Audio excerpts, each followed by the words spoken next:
We're very fortunate to have Steve Robinson as our moderator today. Steve flew 4 shuttle flights and was a backup flight engineer for Expedition 4 going up to the International Space Station.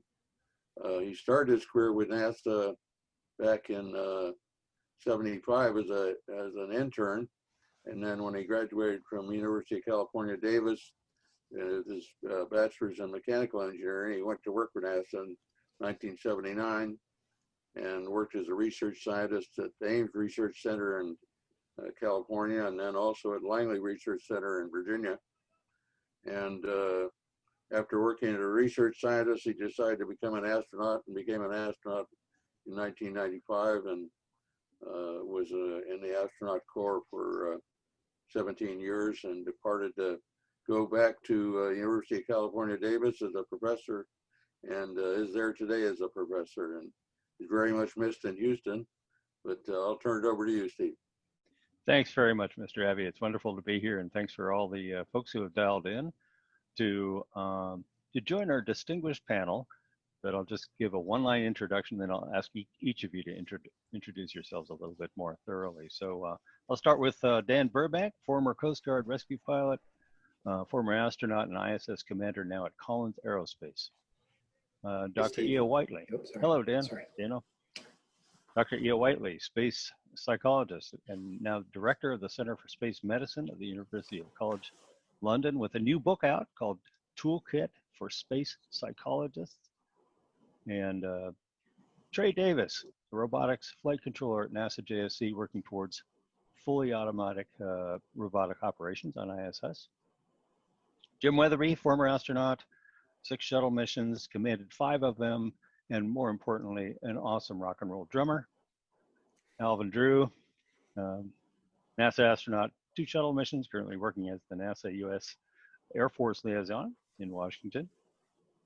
Dr. Sandra Sankovic, experimental psychologist and human factors engineer, currently the director of the Human Performance Lab at the Massachusetts General Hospital and Harvard Medical School, where she's faculty member. Dr. Garrett Eastman, 2 space flights as an astronaut, including a stay on ISS, then to SpaceX as director of crew operations, and now professor of astronautics at University of Southern California. And Bill Shepard, former astronaut, flew 3 shuttle missions, and then, as we know, commander of the very first ISS expedition, and throughout his career, extensive experience in Navy special operations.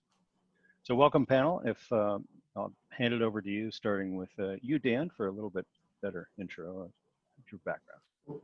Okay, well, thanks very much, Steve.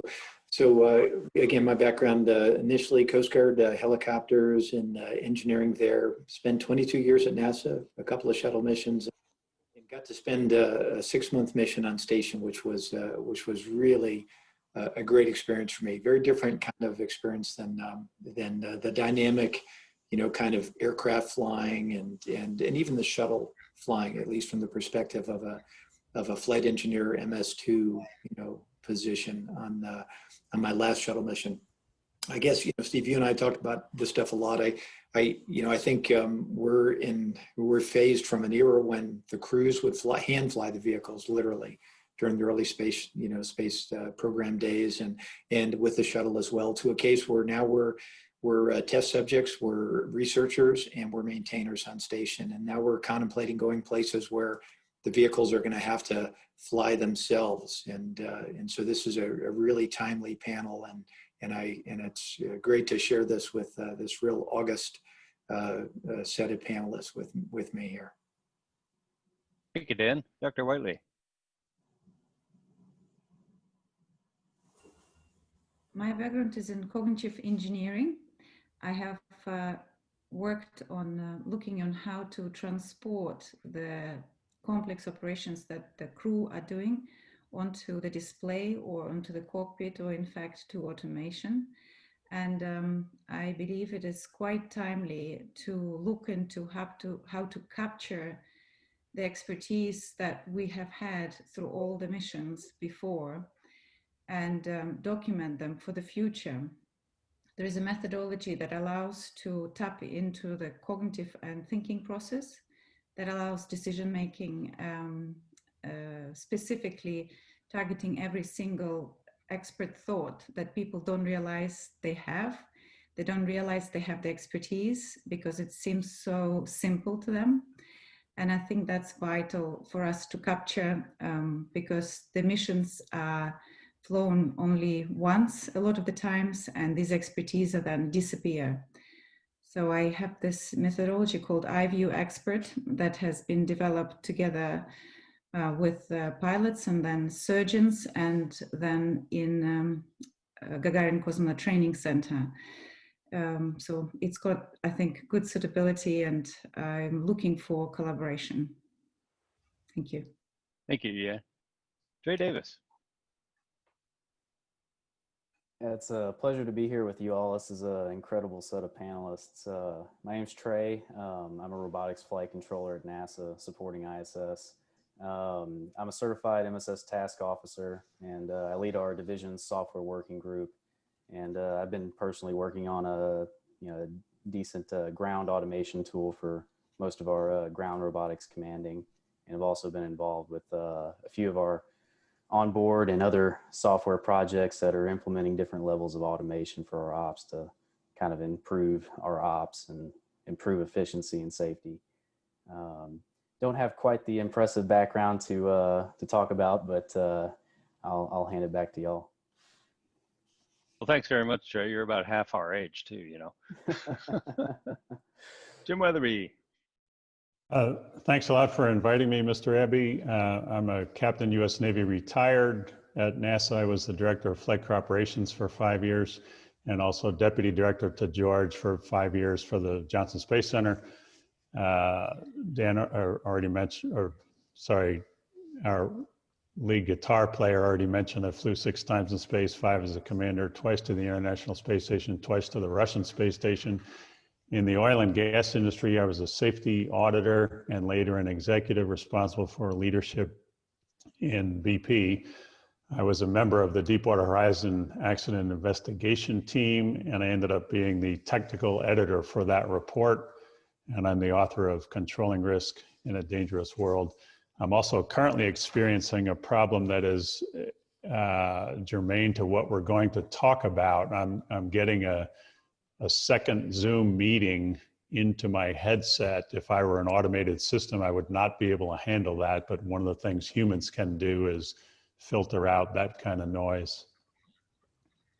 Oh, you passed my test. Yeah. Thanks, Wex. Alvin Drew.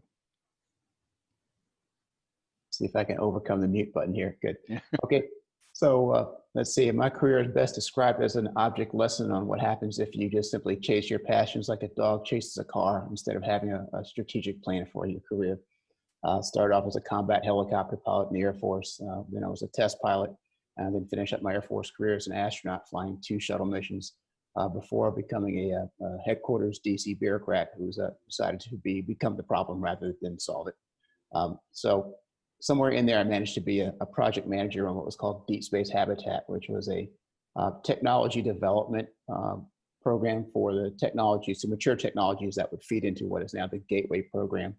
And that was my first real introduction to automation. A group from Ames brought out basically a HAL computer, for lack of a better description, that would run our spacecraft for us. And I was deeply skeptical. But when we did start introducing malfunctions, this thing was not just good at dealing with the problem, but it was good at dealing with people. It would give you the option to be fully automated or semi-automated. It would tell you what it was going to do and tell you what was going to go stop. And when it didn't know something, it would ask you a question. Okay, I cannot resolve this ambiguity. Do you hear any loud banging or smoking, or do you feel the need to just run from this spacecraft right now? And then from that, it could help isolate. I've isolated down to this particular bus. I'm going to drop this bus with your consent, and then tomorrow you can't do this experiment without that bus, but you'll have time now to work on troubleshooting and fixing that bus. I was just deeply impressed with the level of maturity and sophistication. Fast forward about 7 years, I got the opportunity to test drive a self-driving car whose brand shall remain nameless. And you got the sense from this car was that it was sit in the back, shut up, and keep your feet off the pedals. And so I would watch this thing park itself. Then I was given an opportunity to test drive it. I took it out on the, what was the Air Force Academy range roads, which is this big wide open space, you know, that crawl, walk, run, give it something easy to go do. And I watched it impressively accelerate right up to the speed limit, come up to an intersection and blow right past this red octagonal sign with the letters S, T, O, and P on it without a hint of slowing down, at which point I turned it off and drove the car manually for the rest of my stay there. The big thing there is that there's a phrase, there was a quote we had to learn as officers at the Air Force Academy, as candidates out there, is that some units will despise their commanders, some units will follow them to the gates of hell, and what happens is it depends on the attitude the commander has towards their unit. Those that have respect for their soldiers will get respect back. Those that have contempt will get contempt back. And I would say the same thing about automation. It's within the heart of the people who design that automation. If they have contempt for the people who must use that automation, they won't get much trust. And if they think about the people who are going to use it, they'll be very effective.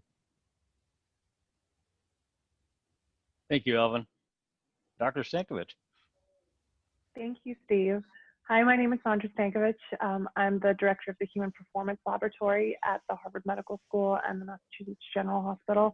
I'm an experimental psychologist and human factors engineer by training, and my work seeks to promote highly effective human performance in very complex, dynamic, extreme operational environments, particularly spaceflight. And as we know, as we're looking further ahead into more remote exploration targets like Mars, that work is increasingly going to involve partnership with robots. So I'm really excited to be here. Thank you so much for including me in the panel, and I'm looking forward to the discussion. Thank you, Sandra. Dr. Eastman. Well, hi, everybody. Thank you for having me here, and it's great to see a lot of you, some of whom I haven't seen in quite a long time, so this is really nice. So after I left NASA in 2010, I signed up at SpaceX, and I spent 7 years there working in one form or another on our Crew Dragon, our commercial crew partnership with NASA. So I think that experience is probably most relevant to this topic that this panel is addressing. And really, I spent 7 years really wrestling with this topic about the role of the crew in a highly automated environment. You know, everybody, when we launched Bob and Doug over the summer, looked at that vehicle and said, oh, look at those sleek, cool looking spacesuits and the touch screens, and oh, this is so technically advanced. But really, the advancements were not any of those things necessarily that were visible. The real advancements were in automation. And from a shuttle background, I could tell you that all of us that flew shuttle trained really, really hard to do basically manual fitter. And all that stuff that we trained to do, you know, swapping to Pride B, you know, all the kind of stuff that we did over and over in the simulator, all that is done by software on Dragon. I mean, there's really very little of that at all that's done by the crew. And I actually even used the entry guidance task that we had to do if guidance should fail, where we would like interpolate on CRT2 the lines and take two numbers and then multiply by 20 and subtract them and try to come up with a number for the bank angle for the commander and all that. I use that in my human factors class of an example of what is ridiculous for us to even think about doing anymore. That, you know, I'm kind of proud that I was part of what I consider, you know, the shuttle will probably be the most complex vehicle that ever demands that much of the human in the loop. And it was fantastic to be a part of that history, but we'll never do that again. And so when you look at automation in the future, I think a couple things. One is it really depends on how much uncertainty there is in the environment is a big piece. Rendezvousing, docking in LEO is a lot. There's a lot less uncertainty in that environment than in the environment that B. Alvin was talking about, driving a car. It is much more a difficult problem to automate a self-driving car, given the uncertainty in the environment. It might rain, it might snow, there might be some duct tape on that stop sign, right? And it's really, really hard to control all those things. But in space, actually, there's not a whole lot of uncertainty, especially in low Earth orbit. Now, when we go back to the moon and to Mars, that might change things a little bit. And I could go on. I spent 7 years doing this. I'm not going to hog up everybody's time. I'll stop about here, but say that you know, one thing I do want to caution against is really relying on legacy individual data points when we look at what we should do in the future, because the systems have changed so dramatically. The capabilities have changed, the design of these systems, the way the software interacts with the systems is completely different. So we do have to be careful when we rely on the past to project into the future. Thank you, Garrett. Captain Shepard. Hey, good morning. Thanks for inviting me. Really a pleasure to be on the same august panel as Dr. Abbey, Captain Weatherby, and many others. Real quickly, I spent 18 years at NASA, about half that time working on space station. My experience was kind of a carryover from shuttle. I spent a lot of time in the middle seat trying to understand what all those switches do. And I could not figure out the logic of how a lot of the panels were laid out. And I went and talked to many of the engineers at Rockwell who had designed and built the systems, and they couldn't tell me what the logic was. I was just kind of cattywampus switch on top of switch. And I really felt that I was looking at a system that was designed by a committee that got together every couple of months and rolled their drawings out. In Space Station, we tried to not do that. It was a much bigger challenge as far as integration went. But one of the things that struck me was one of the, I think, pitfalls of making a good system is to have real tight integration of the software and a very good understanding of what all the functions are going to do in a complex system. But that's not how the space station development contracts were written. And Space Station was developed by people in industry who followed a contract that NASA helped to write that basically said, here is your work breakdown. This is what you're going to do. And the work breakdown is kind of a prehistoric way of saying what panel bolts to what frame. And, you know, you got the engines connected to the jawbone and all that. It is divorced from the software functionality and that whole regime. And to me, this is the fatal flaw in engineering highly automated, very sophisticated systems. We do not have an adequate architecture to link together the physical item with the functionality that that thing plays in the larger system. And I'll leave it at that. Thanks very much, Chip. And I want to ask our organizers before we go any further here, what time do we finish up here? Because it's already 12:15 Central Time. Go ahead and take what you need. Well, I had asked each of our panelists to think about a couple, I primed with a couple of questions that I sent them. And I'm a little worried about the time, but let's just go for it here with our organized permission to go around the horn one more time.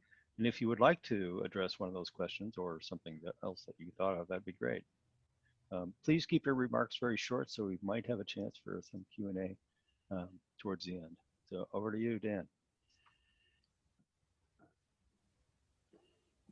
Okay, sorry, just unmuting there. So I kind of mentioned that you know, back in the day, we hand flew the vehicles, and it was, you know, stick and rudder, a lot of, for at least dynamic kinds of operations. That's how you flew spacecraft, and that's how you would land the shuttle. Although the shuttle always could land itself, of course, it never did.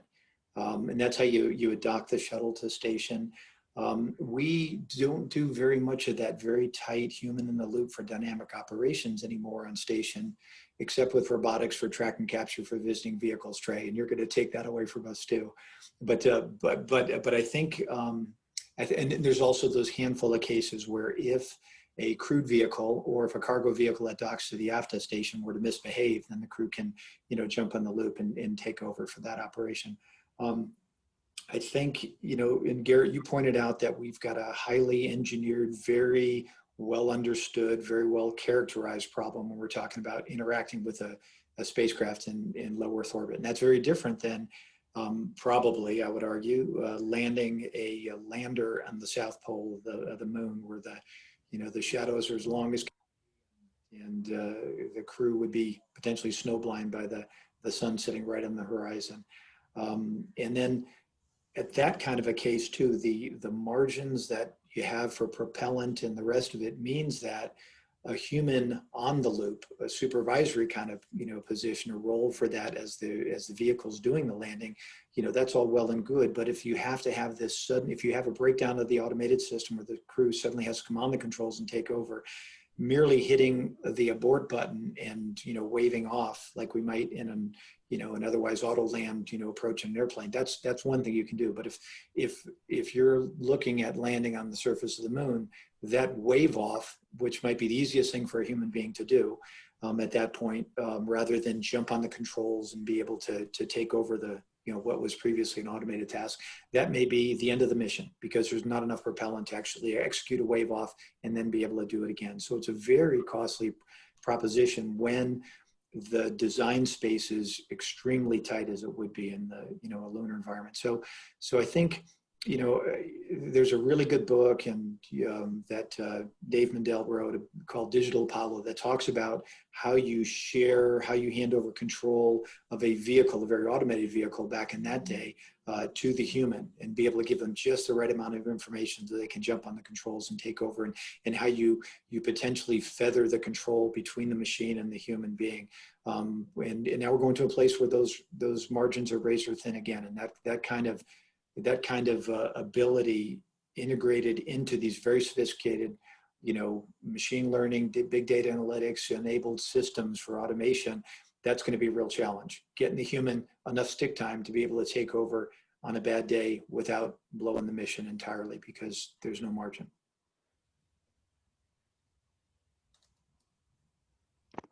Thank you, Dan. And next is Dr. Whiteley. I would like to mention two subjects. One is integration. I have worked in a cockpit integration where we were modifying aircraft with new systems. And that specific aircraft had a problem because we had to integrate different manufacturers into one system. So I can hear quite well and understand when the buttons have no particular logic, for example.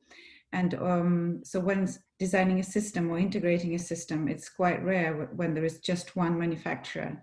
So that's quite important to lead that group right from the beginning to see that there is coherence in logic on how the automation links. And because I have also trained on Airbus and Boeing, and the conversion courses also claim issues when pilots convert from one to another.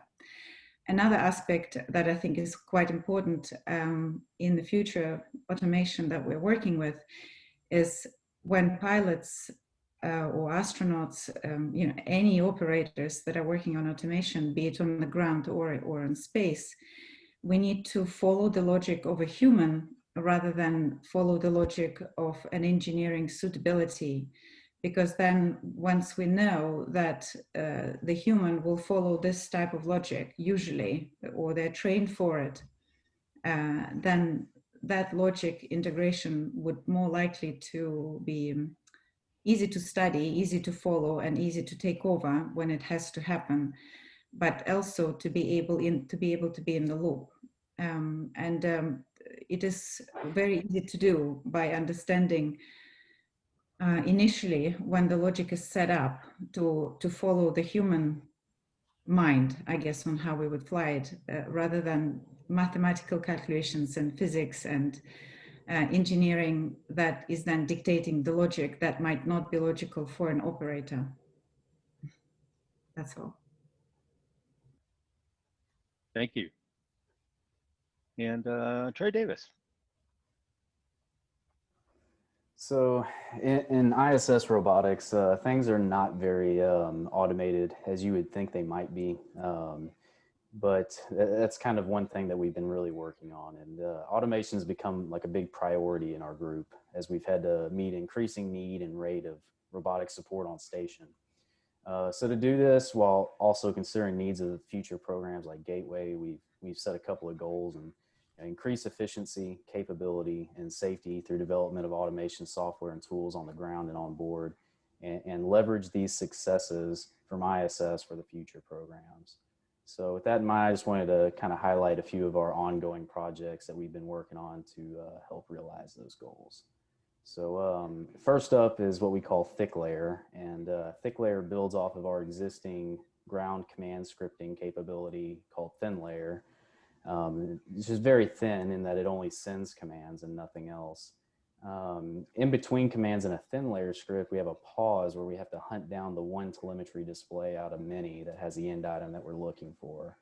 What thick layer does is allows us to script not only the commands, but the telemetry that we expect for the command, both pre and post command, all in one human readable interface.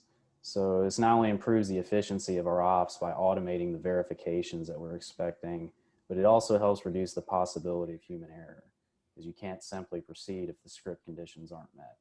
So right now, how we're operating with thick layers, we still have to confirm every block of command, but we're working towards more autonomy by pushing towards the telemetry being the confirmation for the commands. And we've also got this other project called MAC, and that's the MSS application computer. And it's a new ops concept from CSA to provide a means of automation for robotics through onboard command scripting. So CSA is providing predefined functions or tasks that can be scripted, and we as operators can basically use our mission design tools to output an operation's worth of commands to a MAC script. And with things being completely on board and tightly integrated, we can increase the level of autonomy and require less supervision overall. And got a couple of other projects that involve machine vision, but time is short, so I can't really go too much into those. But there's a lot of new exciting developments that we're kind of coming together with and bringing out that'll help really increase the efficiency and cut down on the human error. And having these automation capabilities proven and improved upon, and getting our operators in the current program comfortable with the rising levels of automation, it's going to be really instrumental for operating the highly automated robotic systems in the coming programs. Thank you, Trey. Excellent points, and exciting to know what's currently hot on the stove there. By the way, for the audience, there is a Q&A function, and if you have questions for the panelists, go ahead and type them in. We'll try to get to them. Next is Wexby. Thank you. I learned from Shep and Mr. Abbey long ago to always start with principles, and so that's what I'll start and end my brief remarks with. In space, when we're successful, we allow computers to do what computers do best and humans to do what humans do best. I think many people understand what automated systems and computers do best. The first is computers and systems never get bored or tired. And so we allow them to control continuous, tedious, or mundane tasks that the humans aren't that good at. Computers are also very fast and very accurate, but only if the tasks can be programmed completely accurately. And so let me talk a little bit about what humans do best. I find that many people don't discuss this very much, but humans are good, in fact, better than automated systems in some areas because we have judgment, experience, intuition. We can make decisions and take actions when information or training is incomplete. This means we're good. Humans are good at two things. First of all, control when the task can't be programmed accurately or completely. And I had an example of that on my first flight when I had the privilege of flying the orbiter for 3 hours manually because we could not program the autopilot system to handle all the different configurations of the LDEF satellite. And so I was tasked with working with Draper Labs and figuring out the techniques of flying manually for 3 hours, which turns out to be relatively easy for a human, any human to do, and the computer just couldn't do that. Secondly, we're good at failures, we're good at control when failures cannot be tolerated. This is leads to two functions where the humans are needed. In the American example, we used to dock with the International Space Station and we landed the vehicle manually because we could not afford computer glitches at the last second. But it also means humans are required to provide oversight on the computers if we can't tolerate a failure. The reason we're really good at oversight is because computers don't have a fear of death and humans do. Automation has provided extra safety and productivity in operations and have decreased workload. But you got to read the devil's fine print closely. In a dangerous operation, automation can kill quickly because automation software is complex, and so you can get bizarre and obscure failure modes. They're harder to identify. The corrective actions are more challenging to execute. Small errors can quickly cascade to disaster. And so if you really cannot tolerate a failure, you really need to have the human overseeing the operations. In general, automation will decrease the operational workload, but it actually can increase the preparation workload because the human is really responsible for a different kind of training, which I won't have time to get into. Let me just close and say that when we design automated systems, we really need to be following the principles of automation. There are 5 that I'll just briefly list. I won't have time to talk about them. We must design in to the system the ability to self-assess. The system must be self-assessing its own performance. It must enunciate the results of that assessment to the human overseer and tell the human how it is performing. It must be self-limiting and self-controlling. So if it begins to see that it has problems in its own performance, it needs to limit what it's doing to make sure it doesn't. And here's the 4th principle: make sure it's fail-safe. It cannot be allowed to cause damage to humans or other systems. And finally, 5thly, it needs to have the principle of intervention allowance. It has to allow the human to be able to jump in and take over. 3 principles for human oversight: we must expect failures. They will occur. They're going to be dangerous and insidious. They're going to be harder to see. Secondly, we must be able to evaluate the performance of the automated system. And thirdly, we must have override capability when the system is starting to be deficient. The human has to have the ability to take over or at least prevent undesirable or unsafe conditions.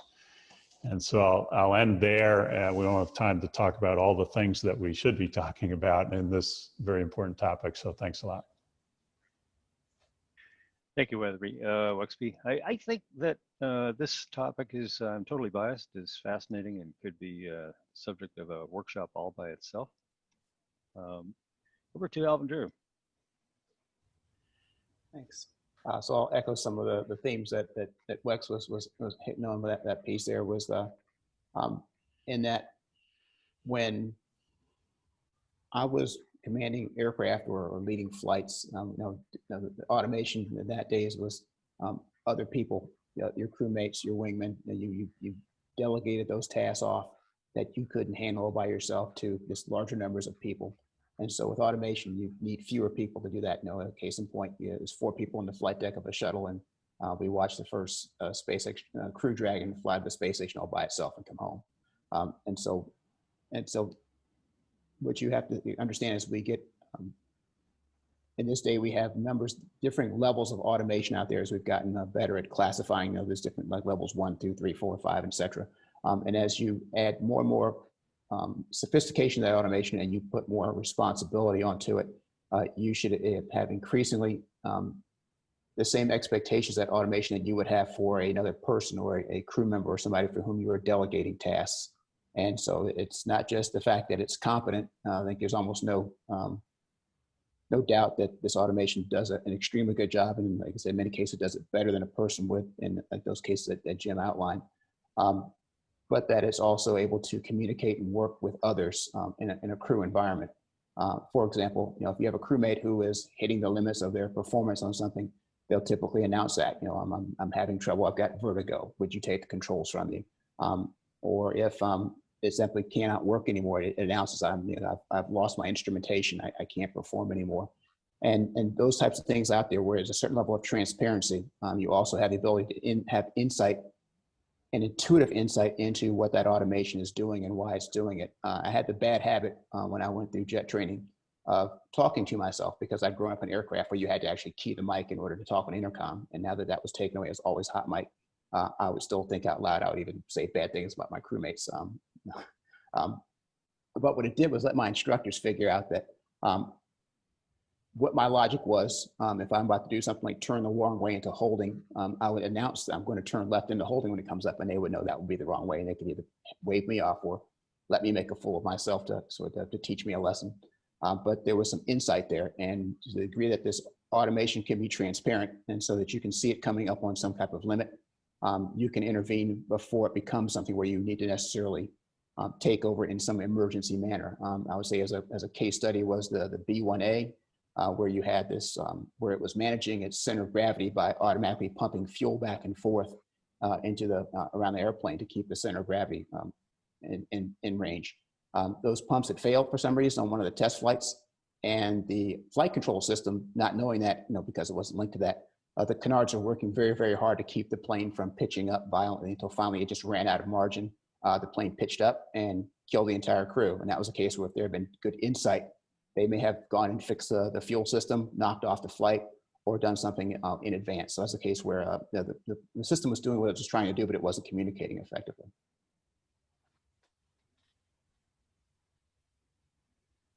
Thank you, Alvin.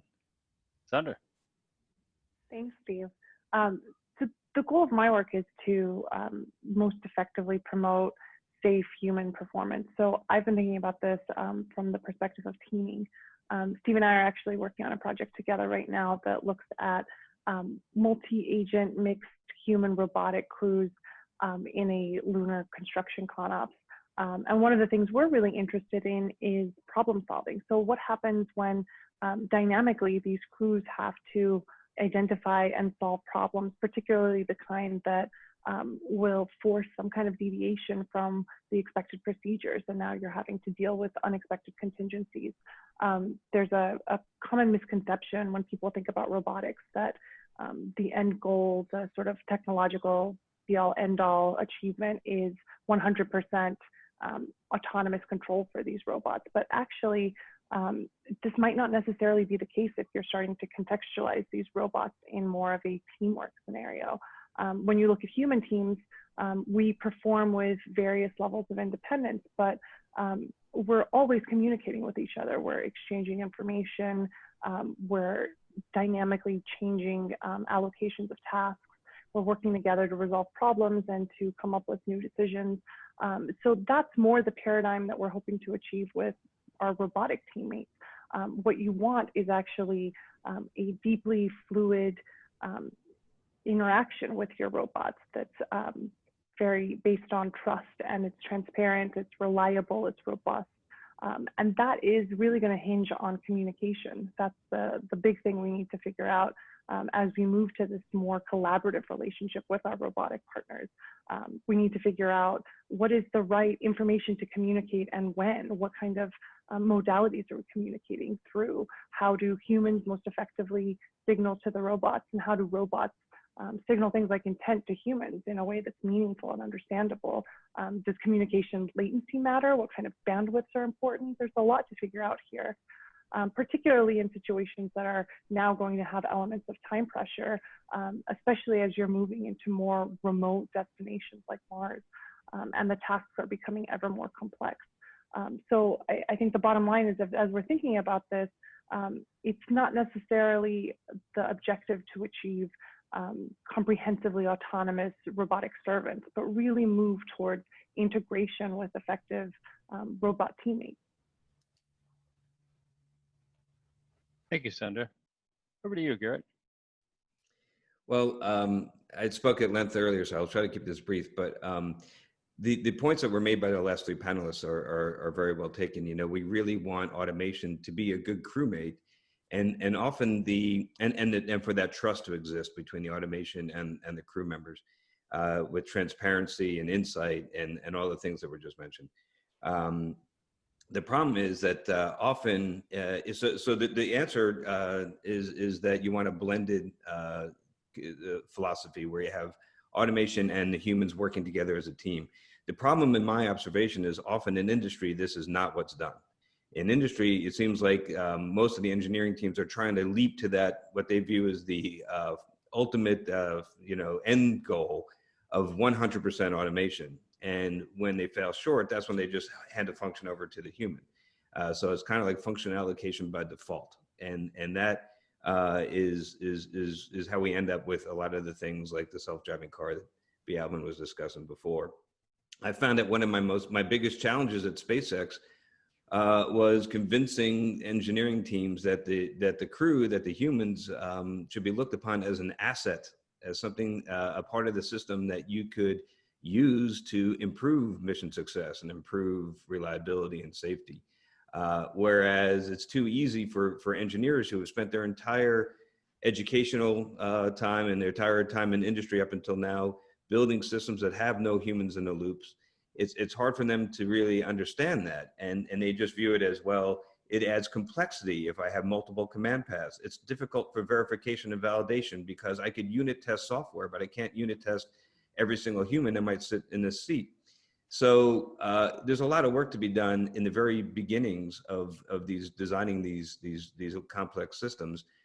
And it can't be done through requirements and then just throw it over the fence and expect that it's going to work. In my experience, it doesn't work that way. I'll end there. Thank you, Garrett. And to Shep. I think Weatherby really hit it on the head. I just want to double down on a lot of what Jim said. I've made a career following in his wake, and this is no exception. I would like to mention, somebody mentioned Mendel's books. He's a professor up at MIT. He's got another excellent tome out there. It's called Between Man and Machine. And it's kind of the history of how we got here with computers. I think it's essential reading for anybody in the automation world. When we started out, writing code for computers was an effort to make the humans understand how to talk to the machine.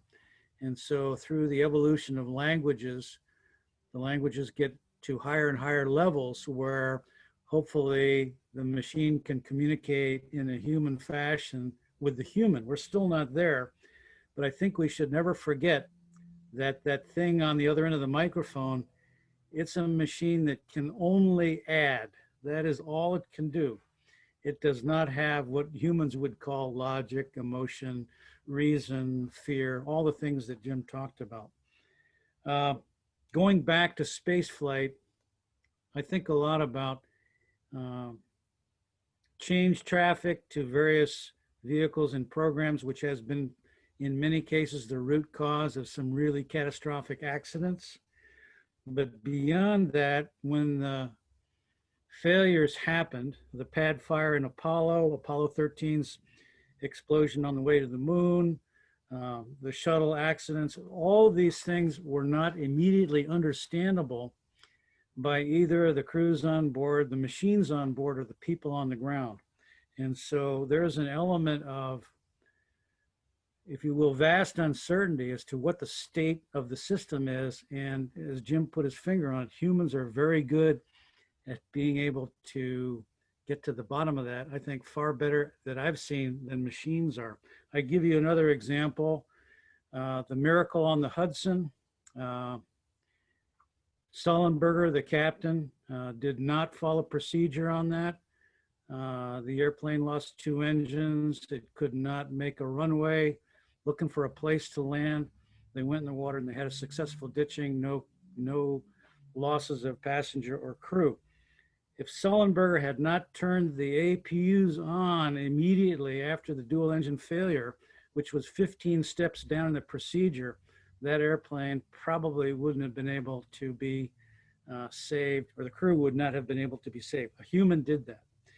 This happens over and over again as we see in flying and space travel. I don't think that's going away anytime soon. What we do need is we need to have a means by which it's simpler, more straightforward for a human or small groups of humans to understand the configuration and the performance of very complex systems. And we're going the wrong direction on that. We're making it harder and harder for humans to really digest what the hell's happening. We've got to go the other way.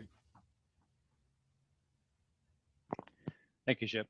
I'll mention something that I and a lot of colleagues are working on, which is a NASA Space Technology Research Institute, we call home habitats optimized for missions of exploration. This is a 70-person team across 7 universities sponsored by NASA, a 5-year program.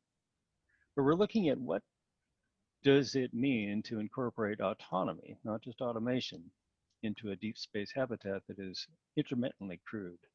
So people will be there maybe 10% of the time, or the rest of the time the vehicle has to maintain itself, be self-sufficient. So that implies fairly autonomous onboard robotic agents that can also support and live with humans when they are there. This is a very complex situation, that kind of spacecraft that hasn't existed before, and the kind of capabilities that haven't. Now, nowadays, with various forms of machine learning and what sometimes we call AI, we can generate machine behaviors in autonomous systems that are entirely mysterious to the humans. So the explainability about autonomous systems, which reflects what Shep was just saying and many of you have said, is essential not to take over for the humans, to extend the capability of the humans to make them safer, more reliable, and more effective for the mission objectives.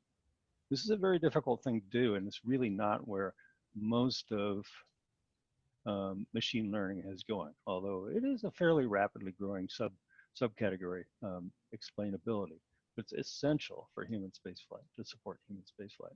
And also, just because the humans aren't on board doesn't mean the humans aren't deeply involved in the spacecraft. It may be asynchronous, there may be drops in communication in between data packages or telemetry, but the humans are always on board. Go ahead, Shep. One of the biggest things no, it's okay. One of the things I see coming as a big risk, it's both in big data and it's also in the configuration of what you might call plug and play architectures for data buses and systems. Some of these systems are going to be essentially indeterminate in explaining how they got to where they got to. And I see this as a huge dilemma for us as humans. You try and do the same thing a second time and it gets to a slightly different place with a slightly different answer, but you can't trace back and say, okay, this is how it did it. I just don't know that humans are ready to live that way with complex machinery. Especially for long periods in isolation. Well, let me ask our organizers, how are we doing on time here, besides being horribly late? Go ahead. I think we should, there are 77 participants, and we've had just a couple in the questions in the Q&A channel, but I'd like to have live questions from the participants if anybody wants to step up.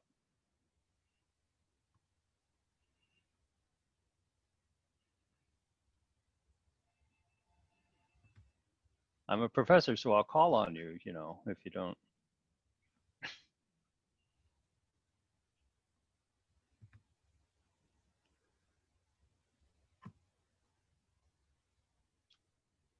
Okay, I think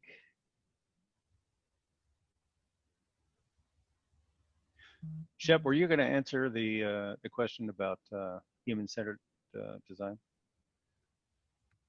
I think there's a question about who's in charge on the spacecraft. Is the autonomous system, or is the crew, or is it a mix of both? That was one of the first questions.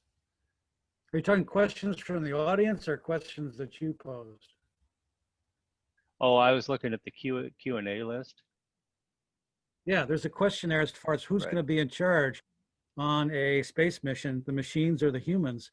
And I say, I don't think it's a clear answer, but I would heavily weight the response to whoever is at risk ought to be in charge, and or strong ability to intervene and affect the outcome, which was why on the space station, particularly early on, we wanted to have a platform where we were without communication with the ground for sometimes up to 6 hours. And we did not want to have Moscow or Houston come on the net and start sending us 40 commands in the blind without knowing what had happened over the last 6 hours that might have changed things.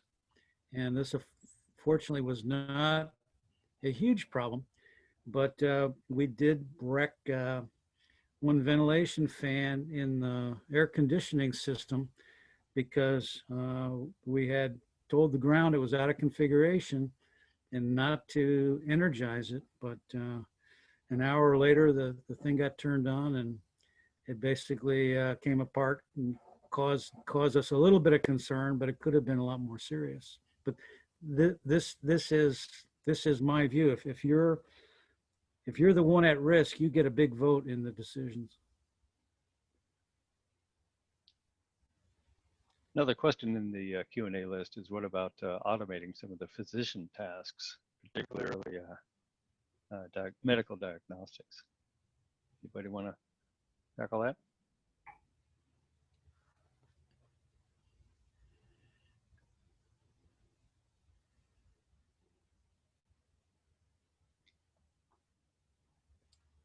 All right.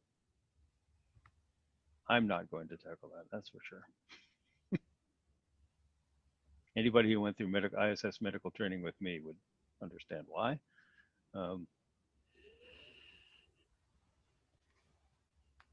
Are people able to ask?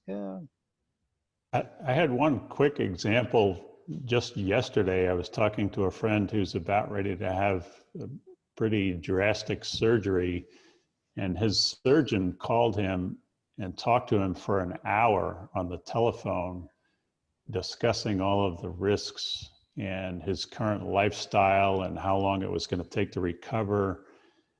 And, you know, for diagnostics, great, but there's that human interaction with an hour-long phone call with the doctor where they together reached the appropriate decision. That's tough to do if you're automating that kind of function. Yeah, you know, and that's a very critical and extreme case of the experience most of us have been at Capcom at some time, right? And where discussions between mission control and, you know, between humans in space and humans on the ground have led to creative answers that nobody had thought of before. So that kind of for novel situations, you can't beat humans. An interesting question in the chat from Dr. Menon. What are good human metrics for human machine teaming? In the home institute that I mentioned, it's divided into 4 major research thrusts, and one of them is human autonomy teaming, where it is exactly what we're asking. How do we understand when teaming is working well? And teaming is much more than just communications sent and received accurately. As you mentioned, it is trust. It is utilized experience. And for the automation to understand the state of the human crew, especially if there's more than one human crew working together, and make appropriate decision based on the current human capability is something that's really not something we can do. We really want to be able to do it. So biometric markers may be useful. We are researching a number of different things with human subject testing along those lines. So it's a very open question, and I think an essential one, to be able to have a semi-autonomous spacecraft with humans in it.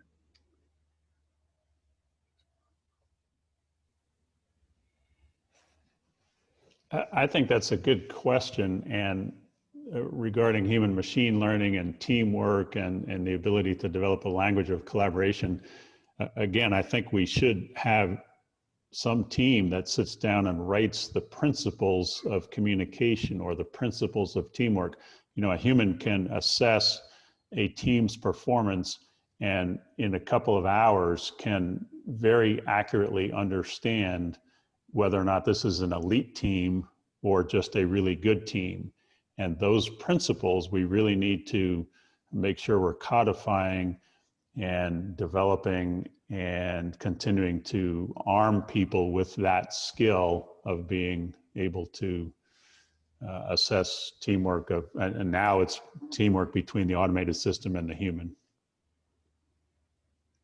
And to pile on that, and not to sound flip, but how is team performance with machines different from team performance amongst just humans to humans? You know, with the metrics, would they be any different? You know, an orchestra, if you think of a musical instrument as a type of machine, an orchestra is an incredible teamwork between lots of people and lots of complex machines. And I think about that sometimes. We don't even recognize it. We do have some experience in this kind of thing, but it has to do with control of the machines. The machine is not operating in some way you don't understand. It's doing things you can't do. It's making sounds you can't, personally make, but you're in control of it. And I think that's an essential element of that. So that means future astronauts interfacing with autonomous systems, which means mostly software. There has to be a deep understanding of what's going on. This will change training and maybe even selection. Well, I would welcome a trumpet that could correct my crooked notes. Right. How are we doing on time, everybody? For the organizers, Mr. Abbey? You're okay. Wonderful. If I may tap in, there is a methodology of audio alarms that is using a concert-like methodology or logic, where it's not just a tone or several types of tones, but they are looking into harmony.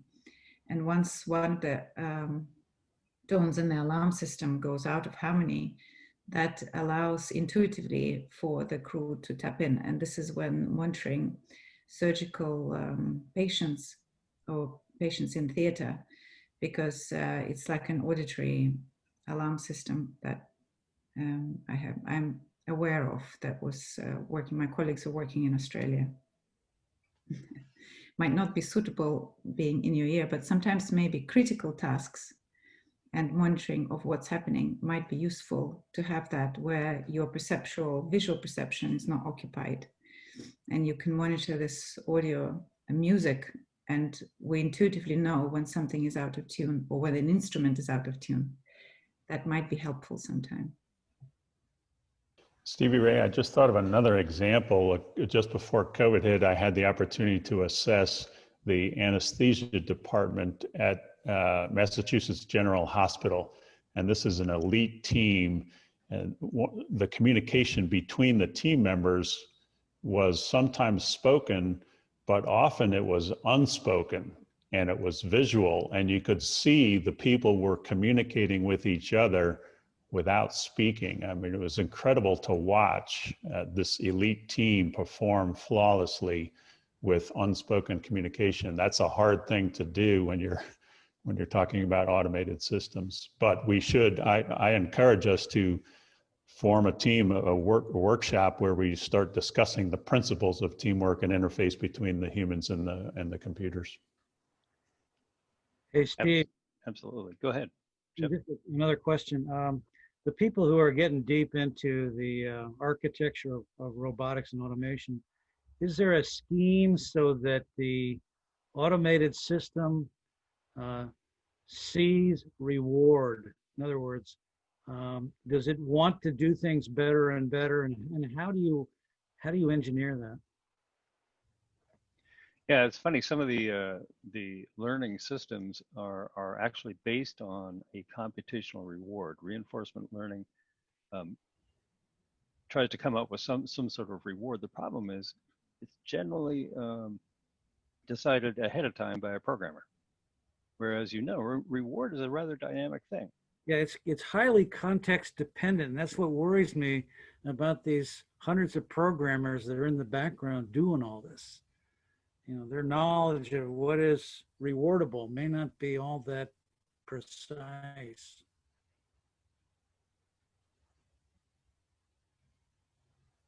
Wexby, your comment of the nonverbal communication and its importance in a critical task reminds me of, I was on the shuttle mission right after the Columbia accident, and so we were actually turned out to be in training for a very long time, for about 2.5 years.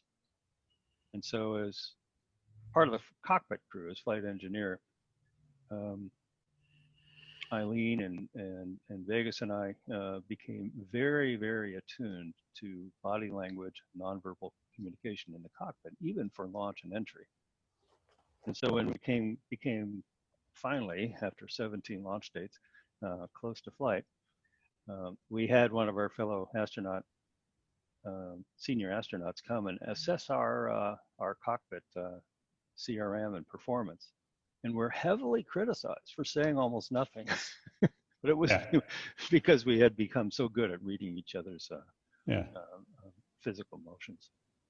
Yeah, that's an assessor that didn't really understand the elite level of teamwork. I would like to add that Weatherby probably would have flunked that one. He's a drummer. He's not supposed to be quiet. Another good question from Dr. Carroll in the chat here. She is part of a surgical robotics team working to break down surgical tasks into very small pieces in order to make procedures as granular and reproducible as possible for the purpose of developing AI capabilities in this area. Boy, am I familiar with that. To what extent is the broader NASA community open to surgical or medical procedural robotics on exploratory missions? Is it considered too high risk to entertain the thought in the near term? Well, I'm certainly not a surgeon. I certainly think about fluid management, but I'm gonna ask any of my other panel members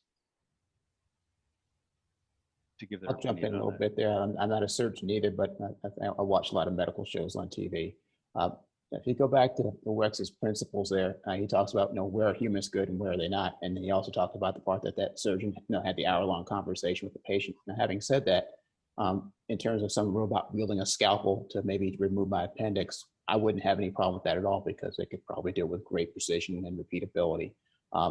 Relying on some automation to say I should have my appendix removed, I would get a second opinion from a human doctor, though. That goes back to what Shep said: it's the party who's incurring the most risk should have the decision making, right? But understanding knowing what risk you're facing, you're often wrong about that, right? We've all been in that situation where we've had a clear, good understanding of the risk we're facing. We turned out to be incorrect. And I think, as we've all said, the danger of an autonomous system starting to make some sort of decision or a suggestion. Somebody ought to write a book on risk management.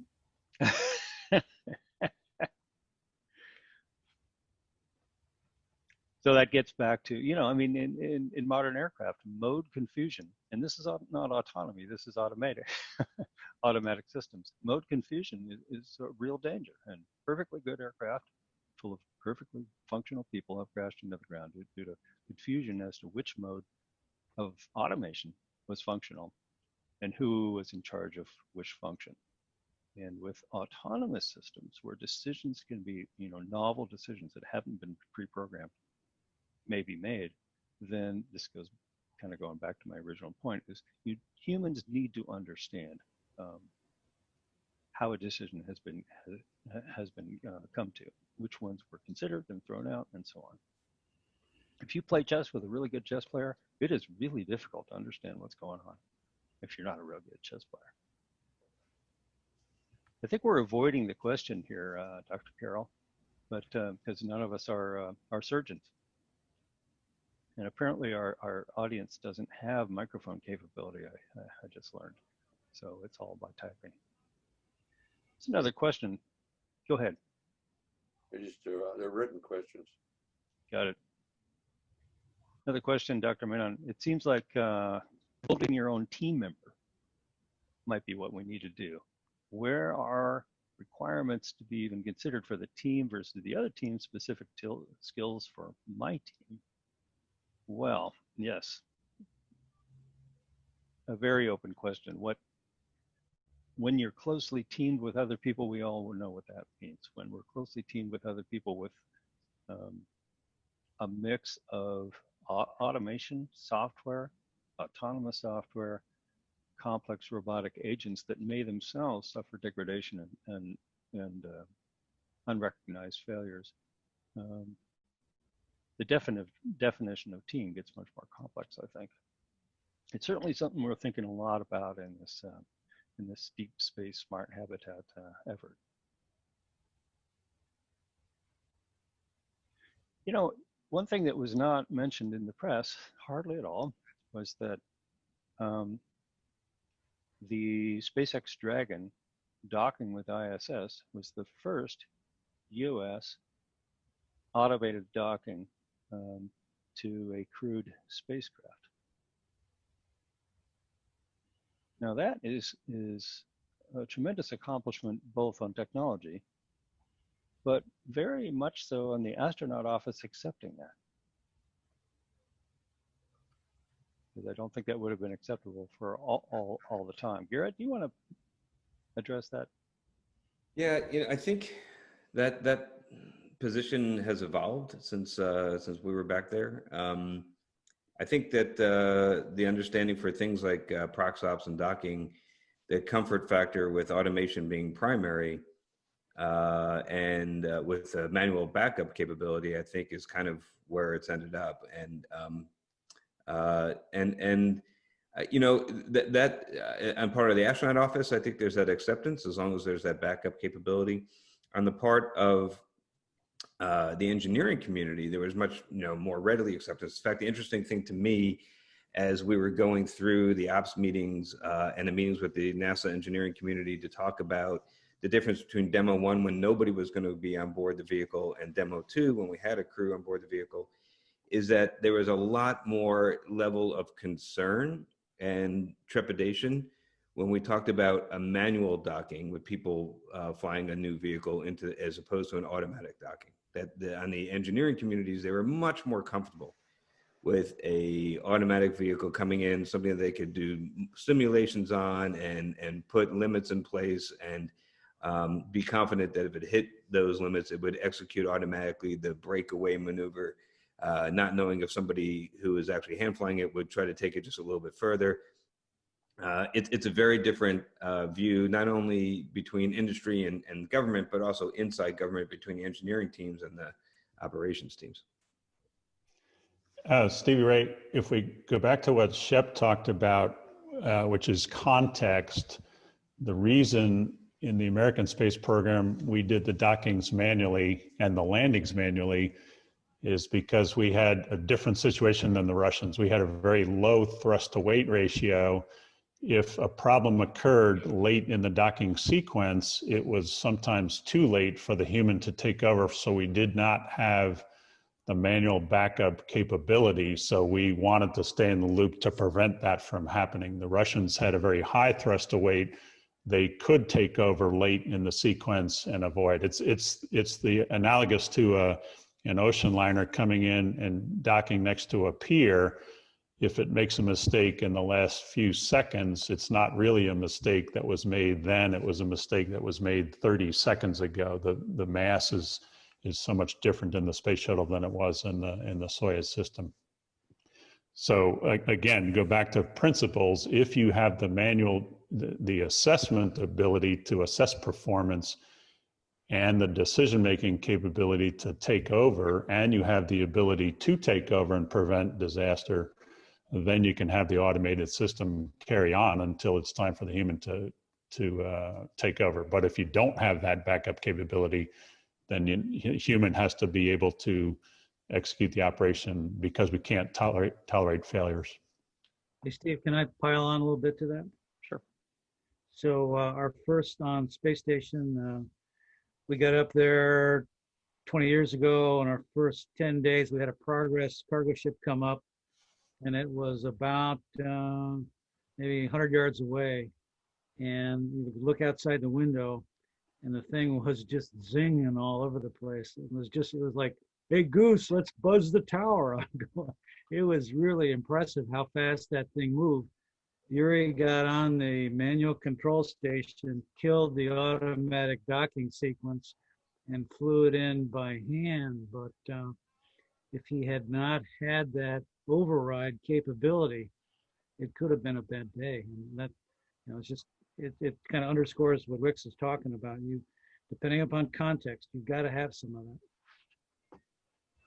it's not only the override capability is, and we think about this, everything from spacecraft to lunar landers to self-driving cars now, is the operator ready to take over? Yeah. Have you got all the information? Have you got the current fine motor skills to do that? One of the things we're looking at in my lab, in fact, is lunar landing, which of course will be automated, but there's got to be manual takeover. And Neil Armstrong did it, but not everybody could instantly become a lunar lander pilot on their very first try. And so what do you do? And one of the things we're looking at is have the pilot fly an onboard simulator all the way down, so that if there has to be a takeover, you're already there. You're already operating the controls, you're already seeing the feedback, and you're monitoring. You've got your scan down, all that kind of thing. Is that going to be a helpful thing? So I think we've all been in a situation where we've been flying and had to take over the aircraft from somebody else, and it takes a bit, depending on the unusual attitude. Very much a challenge. I think, Steve, part of what you're pointing to there is the question around what are the humans doing while the automation is working. There's a fundamental shift in the work of the humans that's happening in tandem with the automation evolving. So as it's gaining new capabilities, human work is fundamentally changing. So we're adopting new tasks, new roles, starting to identify what things humans are best at and which things the automation is more suited to address. So something about the nature of the task will change. And I think your point is really interesting about the adoption that you're seeing of letting the docking happen automatically. That's a pretty big shift. And I wonder what implications that will have for the role that future astronauts will play, what exactly their main function will be in these more mixed agent teams. Hey, Steve, if I could wait in just a second on that. I think the key thing there is going to be, how do the machines and the humans communicate? And I'm not a big touchscreen fan. I'll be just upfront about that. But you know, the facility and speed and accuracy of how the two entities communicate has got to be a central issue here. Trey Davis, I wanted to ask you, when you're working on automating robotic operations on ISS, will they be monitored exclusively from the ground, or will the crew have any role during these more automated tasks? Yeah, I think right now the main interfaces are being designed such that the ground is really the one intervening and most of that. So I haven't really seen much where we're working towards crew interaction with those, and we're not really trying to, we're not currently really looking at pushing it to crew specific ops right now. We're trying to make sure we can prove the automation for stuff where ground can intervene and, you know, get comfortable with it to then push it towards something more dynamic where the crew would want to be monitoring, you know. And from the ground, from your perspective, literally you would be monitoring this, I think, or the folks that are working in your team. When these automated actions are being taken by robotic systems, are they entirely, do you understand what's going to happen, and so you can tell if it's not happening? So that's kind of like one of the main design principles that we've had with our automation tools that we're pushing is, you know, making sure that the operator can tell what the system is doing, where it's at, and what's going on with it, and making that very clear and human readable, and, you know, to where the operator can step in if necessary. So that's kind of been the biggest thing with making sure that all of our user interfaces are very easy to understand. Well, I think we are getting close to the end of our time here. Would you agree, Mr. Abbey? Yes, I think probably give everyone a chance to wrap it up, and I think it's been an excellent discussion, and I think next time we probably ought to have 2 sessions for this panel. I'm ready for a whole day workshop. Well, especially if it's virtual. I think that would be close to it, right? Yeah, I guess so. I guess so. The way this one's going, yeah. It's been a great discussion. Well, thanks, everybody around the horn for a closing thought, a thought that you've had in your mind all this time and you wish you'd had a chance to say instead of listening to me. Dano? Yeah, so a lot of great discussion, especially about the stuff that's most critical, I think, which is how does the human take over on these dynamic kind of operations at the last minute? How do they have enough information, enough, proficiency, stick and rudder kind of proficiency to be able to continue the operation? Another thing we haven't talked a lot about, but I just, we've had 20 years of permanent presence on station led by Shep back in the day. And that's an incredible legacy, a lot of great research done. We've learned a tremendous amount, but we've always had people on station.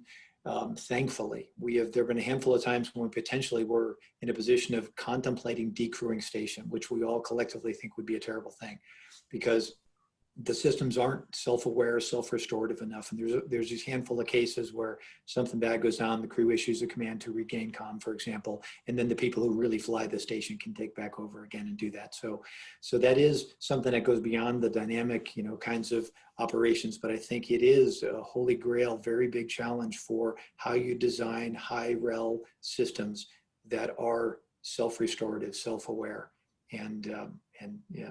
So it was great, very, very much enjoyed this. Thank you, Stevie Ray. Thank you very much, Mr. Abbey. Thanks, Dano. I'm going to jump over to Garrett because he has to leave, and then Shep because he has to leave. Oh, thanks, Steve. Also, thanks to everybody for inviting me here today. Thank you, Mr. Abbey. It's great to see you again. I think I'll just wrap up by saying that, it's very interesting. We're entering a new world where this is going to get even more complicated. As Steve pointed out, we're working in this institute where we're looking at not only humans and automation, but humans and a machine learning or AI teammate or crewmate and automation. And as we went from manual systems to automated systems, we found that the types of errors, changed in their nature. We're going to find that as we go into this new paradigm, we're going to find a whole new set of errors. And I don't know what those are yet, new ways, new failure modes. And that's what I'm particularly interested in. I'll be working with Steve in this institute to try to tease those out ahead of time. I think we're going to learn a lot in the next 10 years. It's going to be an exciting time. Thank you again. Thanks, Garrett. And over to you, Shep. I think the suggestion of having this as a separate breakout is a great idea. I'd like to also recommend as part of that, I feel like I'm kind of remiss in terms of understanding where human-computer interaction and controls and displays are right now. I'm not a gamer, but I think those guys are ahead of most of us. If we had a symposium, I'd highly recommend some opportunity for us old guys to kind of see what is happening now in terms of state of the art. I think that would be very instructive for both the computer developers and for us. Have you ever had a HoloLens on? I have. Yeah, that's pretty cool. Over to you, Dr. Whiteley. Thank you for inviting me here and to hear this discussion. And Mr. Abbey, much appreciate you mentioning the book. I missed the last couple of years of the summit coming personally, but it's great to have it virtually. So I think this opens up new opportunities. And I agree, having a virtual workshop is actually very useful because you can bring more people and more experts together. And in automation and human factors, it would be useful to tap into different disciplines and different experts. I worked in expert teams designing a whole system, such as an aircraft in the distant past. And it was having people from different disciplines, including management, sales team, would you believe it, as well as people from electronics, hardware, software, safety, pilots, test pilots, people who will fly those planes in the future, the novice, the professional expert. And I think what is important is including inviting the people who are like gamers, for example, but also looking into other disciplines that deal with automation and looking into innovation such as what Steve mentioned, like looking into concerts, where team is playing a complex piece and how they communicate and what they do, how they tune into each other. So that's where creativity comes and some solutions that are not expected. And it's also mentioned in the panel about a conversation. So when there's a free-flowing conversation, there is a sort of our mind works differently, and we tap into our different potential of problem solving. So I think, yes, is much needed. Thank you. Thank you. Yeah. Let me just interject. It is really nice to have some folks on the panel that know how people work. The rest of us are pilots and engineers and astronauts, and you actually know how people function and behave and learn. So thank you for joining us. Over to Trey. I just want to say thank you all for the invitation, and y'all all had some excellent insight, and this is going to be really helpful for my work. And it's great to hear some of these perspectives, particularly with teaming and thoughts on unmanned operations. Those are very important problems to solve, and very good to have the insight. Thank you. Thanks, Trey. Wexby? I just encourage us as a group to see if the industry is codifying or writing down the principles of automation and how they interface with humans. And from those high-level principles, we can then develop standards, and that can devolve down to requirements and specs when they design systems. I don't know if we're doing that. I have not seen anything, but I encourage us to do that. And also, this other meeting is pretty interesting, and their volume is increasing, so it's getting a little harder to hear you. But thank you very much. Thanks, Wex. And Alvin. Like everybody else, thanks for having me on for this particular one. It's been really good to catch up with some of you, see some of your familiar faces I haven't seen in a long time, especially yours, Mr. Abbey. And also, I like the idea of learning from brilliant insights, which I've learned from all the folks who I've not met before this panel today. Thanks, guys, for reporting that piece there. So one thing I've taken away is that with the possible exception of Wix, human thinking is fuzzy, and machine language tends to be very precise and mathematical. How do we reconcile those two if they're going to work together? And I'd be remiss as a Washington bureaucrat if I did not declare that I, for one, am looking forward to serving our new robot masters. Thanks, B. Alvin.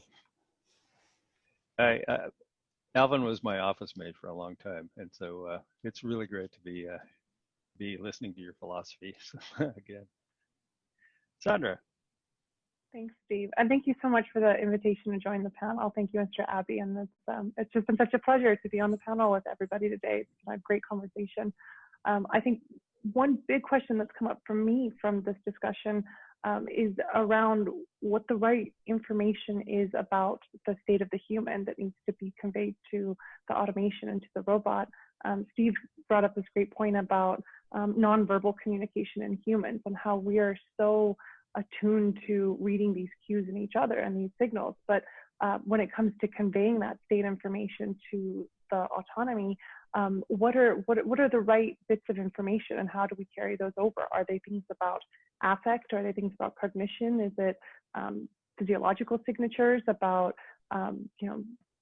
different kinds of physical and cognitive loading that the person's experiencing, and how this will factor into making decisions to dynamically reallocate tasks in real time? So these are, really interesting from a technological perspective. How do we develop these modes of even translating this information, and even philosophically of figuring out, what is the right content? So a lot of unanswered questions. It's an exciting time to be in the field, and I'm looking forward to more of these discussions. Thank you. Thank you, Sandra.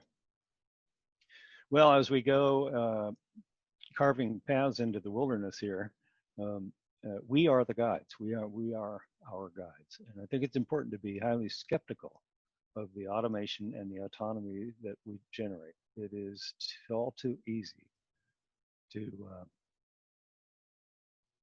excuse me, I think it's all too easy to have overconfidence in an automated system. I don't know what's going on, but thank goodness for the automation. It'll save me. And I think that's a very dangerous approach to take in a highly critical environment like space.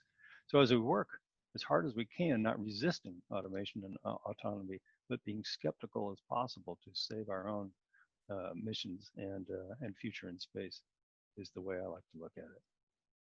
I want to thank Mr. Abbey. I want to thank all the organizers that put this panel together. It's not easy to make things run so smoothly online, and it's been fabulous. It's been great. But mostly I want to thank our panel members. It's been a real honor to be amongst you all and to see everybody again. And when I look at the participants list, I see like all the friends I've ever had. So it's wonderful to have you all here. Thanks, everybody. Over to you, Mr. Abbey. Thank you all. Great panel, Steve.